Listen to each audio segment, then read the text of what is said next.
Have you ever felt like your money disappears so fast? This book and this video is for you. This book, The Smart Money Woman, is more than just a book. It is a practical guide to financial literacy. The main character in the book is Zuri, a Lagos-based woman who seemed to have it all until she realized her financial life was falling apart. Through her journey, we learned a whole lot of lessons which would literally change our life.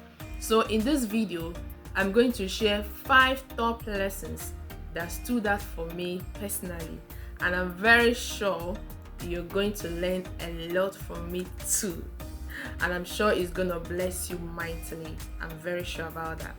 So stick around while I share with you these 5 top lessons I learned from this book. Number 1, track your expenses. Zuri did not know where her money was going. The same with you and I. Yes, some of us. So in this book, she encouraged that we keep record of every expenses we make. After reading this book, I became more intentional writing down every expenses.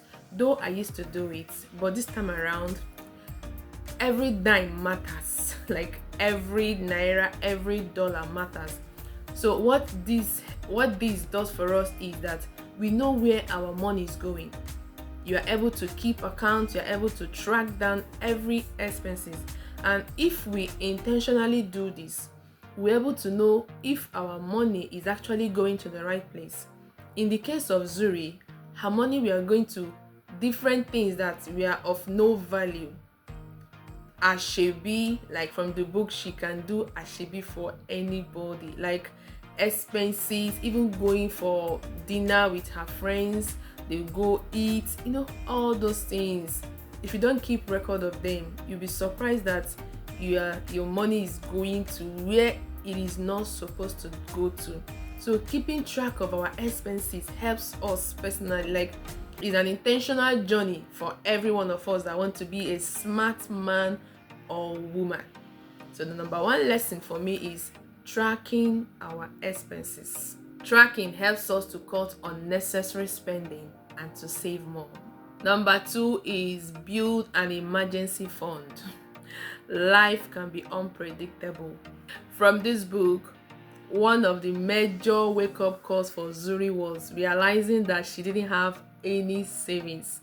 At the point, she had so many debts or bills to pay off, her house rent, her vehicle, a lot of things, and she found that she had no savings. So after reading this book, I started saving small monthly. I used to, but then I'm not consistent. That's just the problem. I'm not consistent. So one thing I did is I had to call my bank to do an automation for me, in the sense that every month, like this particular date, the amount automatically goes out from my account. And I know that's the only way I can be more consistent and intentional about savings.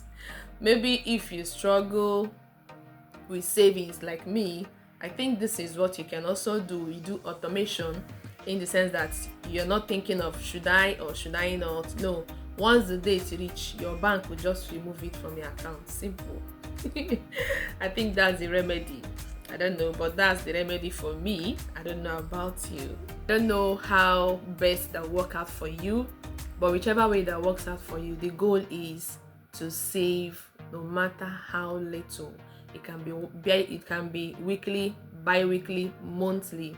Whichever way that will work out for you, please do. Okay? You'll be happy you did. Number 3, don't try to impress people.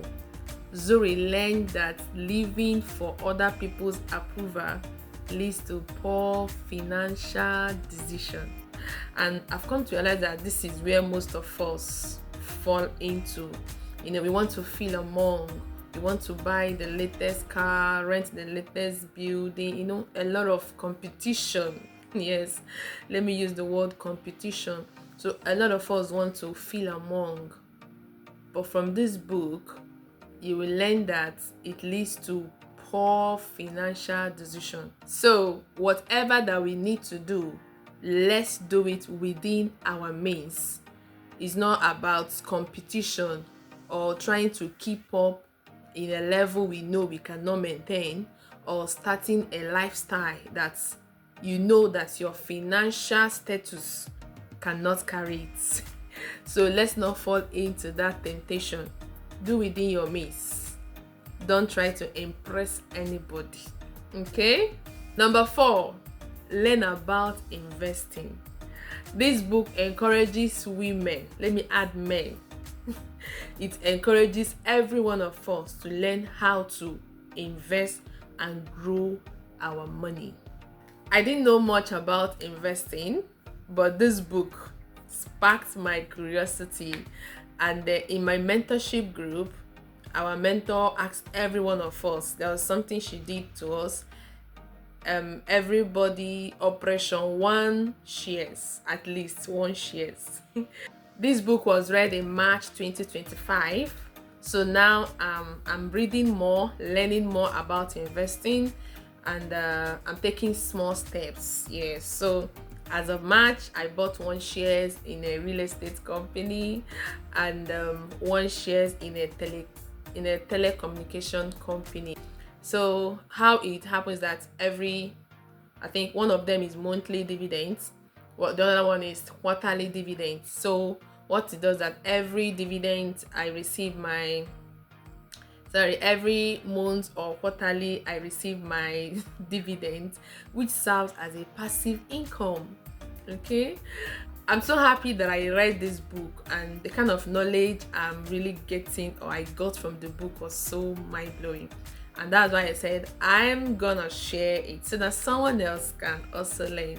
Actually, I'm not a financial personnel. I'm still learning, but if you really want to go into it, I will encourage this lady, Financial Jennifer. She's very good when it comes to investments, mutual bonds, GIC, all those money stuff. She's good at it. Maybe if you're interested, you can follow her and learn more. The last one, which is number 5, is building multiple streams of income. Zuri's financial turnaround involved earning more, not just saving. The truth be told, this is one of the reasons why most of us struggle to save, because I've really had people say the one I have is not even enough. So how will I even say they want to save? And it's very true. Sometimes we don't even have the one that is enough for us. How much more they want to save? And from this book, the remedy to that is having another source of income, which can be as side hustles, any other thing that can be a source where money can also flow in through us. Through Zuri's financial turnaround or new decision to source out ways to earn more, it also inspired me, and yes, to look around areas or skills to monetize. I also encourage you, beyond your main means of income, look around you. What are those things? It might be little, but so far it's bringing a cash flow to you, is another source of income. By then you'll be able to have more to save.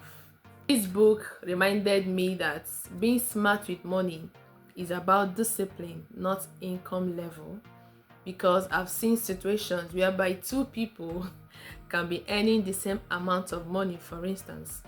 Now, what the both of them does with the money is what differentiates them. So beyond making money, there is a way to manage the money, which is loaded in this book.